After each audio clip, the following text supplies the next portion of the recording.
Picture this. It's January 1920, and across America, people are pouring liquor down drains, smashing bottles in the streets, and holding funeral processions for John Barleycorn, the mythical embodiment of alcohol. Churches are celebrating, and newspapers are calling it the dawn of a new moral age. Tomorrow, for the first time in human history, an entire nation is going to wake up and alcohol will simply not exist. No beer, no wine, no whiskey, nothing. And the people who voted for this truly believed, that crime would disappear, that prisons would empty out, that family violence would vanish, and that America would become the cleanest, most righteous country on earth. 13 years later, they would beg to undo it. To understand how a country convinces itself to do something this extreme, you have to go back decades earlier, to a movement that started, of all places, in small American towns where women were tired of watching their husbands drink away the family's money every Friday night. This wasn't some fringe idea. This was the temperance movement, and it grew into one of the most powerful political forces in American history. Groups like the Anti-Saloon League didn't just protest, they organized, they lobbied, they funded political campaigns. And slowly, state by state, they convinced lawmakers that alcohol wasn't just a personal habit, it was the root of nearly every social problem in the country. Poverty? Alcohol. Domestic violence? Alcohol. Crime? Alcohol. If you could just remove this one substance, the thinking went, society would basically fix itself. And here's the thing. They actually won. In January 1919, the 18th Amendment was ratified, and the Volstead Act laid out exactly how it would work.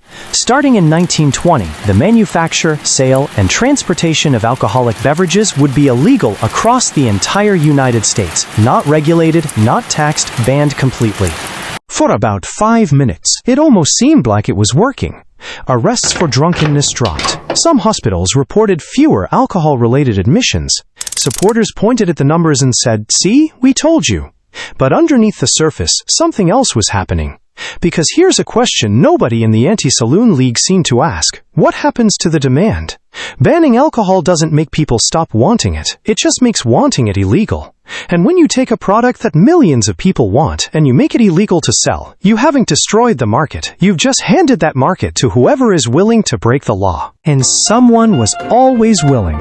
Almost overnight, underground bars started appearing in basements, behind bookstores, inside barbershops, anywhere with a door that could be locked and a password to get through it. They were called speakeasies because you had to speak easy, quietly, to get inside. And here's the part that surprises people the most. Speakeasies weren't hiding in the shadows of society. They were everywhere. In New York City alone, by some estimates, there were more speakeasies operating during Prohibition than there had been legal bars before it. The law didn't reduce drinking culture. It made it more popular, more glamorous, and weirdly, more rebellious and fashionable, especially among young people and women who for the first time were drinking openly alongside men in these illegal clubs, something that almost never happened in respectable bars before Prohibition. Now, somebody had to supply all that alcohol. And this is where the story turns genuinely dark. Before Prohibition, alcohol was a legal industry, regulated, taxed, mostly controlled by legitimate breweries and distilleries. The moment it became illegal, that entire industry didn't disappear. It simply transferred instantly into the hands of criminal organizations. And we're not talking about small-time smugglers. We're talking about the birth of organized crime in America as a national billion-dollar industry. This is where a name like Al Capone enters the picture. Before Prohibition, Capone was just another gangster in Chicago, one of many. Prohibition turned him into one of the most powerful and wealthy criminals in American history, controlling breweries, distilleries, smuggling routes from Canada, and a small army of men willing to use violence to protect the business. At his peak, Capone's bootlegging operation was estimated to bring in over $60 million a year in 1920s money. To put that in perspective, that's the equivalent of close to $1 billion today from alcohol alone, completely tax-free, because of course you can't tax something the government insists doesn't exist. And Capone wasn't an exception, he was the model. Cities across America saw the rise of crime syndicates fighting over territory, and that competition turned violent, fast. The most infamous moment came in 1929, the St. Valentine's Day Massacre, when men dressed as police officers walked into a garage in Chicago and gunned down 7 members of a rival gang in cold blood over control of alcohol distribution routes. This wasn't an isolated incident. Gang violence during Prohibition became so common that some cities started keeping separate statistics just to track it. Meanwhile, the government was bleeding money. Before Prohibition, alcohol taxes had made up a significant portion of federal revenue.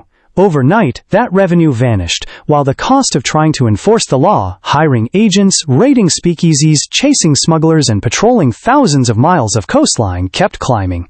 The government was now spending huge amounts of money fighting a product that, if it had simply remained legal and taxed, would have been generating income instead of draining it. And then there's the part that almost sounds like satire, but it's completely true. The law banned the sale of alcohol for recreational use, but it had an exception for medicinal alcohol, prescribed by a doctor. Within just a few years, the number of registered pharmacists in some states exploded, because pharmacies became one of the only legal places to get whiskey with a prescription. Doctors started writing what were essentially whiskey prescriptions for everything from a cold to general malaise. One major drugstore chain, Walgreens, expanded from a handful of stores to literally hundreds of locations during Prohibition, partly riding this exact loophole.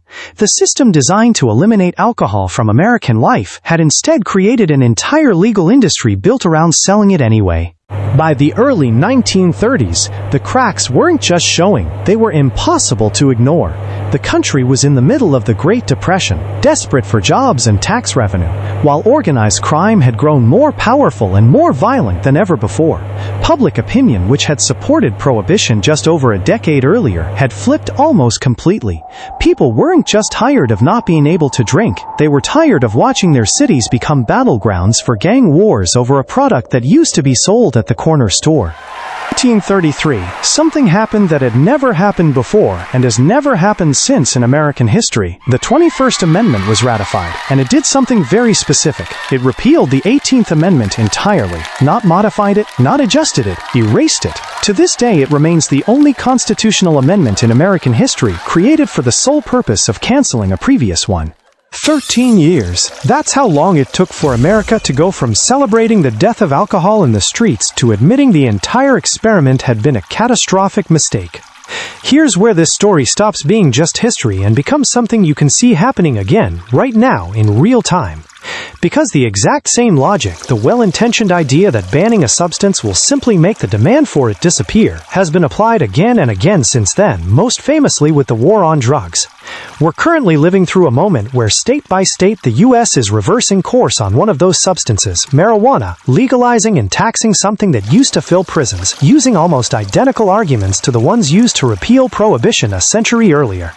So maybe the real lesson of Prohibition was never really about alcohol at all. Maybe it's about a much harder truth, that human desire doesn't disappear just because a law says it should. It just goes looking for someone willing to sell it to you anyway. And in America in the 1920s, that someone was waiting with a gun, a warehouse full of bottles, and a business plan worth $1 billion.